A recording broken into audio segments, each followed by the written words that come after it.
Para sa mga lalaki dyan, ano, porkit maganda, sexy, malaki dibdib, malaki puwet, sikat, mahal mo na agad, porkit magaling mag-twerk, pangarap mo na agad, huwag ganun. Ang mahalin at pangarapin nyo, yung babaeng may plano sa buhay, yung may pangarap, hindi yung puro paganda lang, hindi yung pangyabang tropa lang.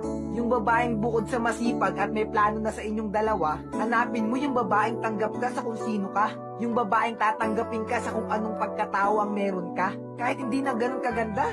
Dahil ang magandang kaanyuan ay madali lang maghanap ng ganyan.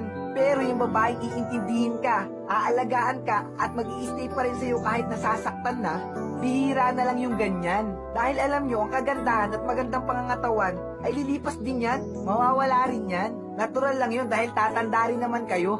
Pero yung babaeng sasamahan ka to pa rin yung mga pangarap mo, yung babaeng nasasamahan ka at susuportahan ka sa mga bagay na gustong gusto mo, yan yung pili.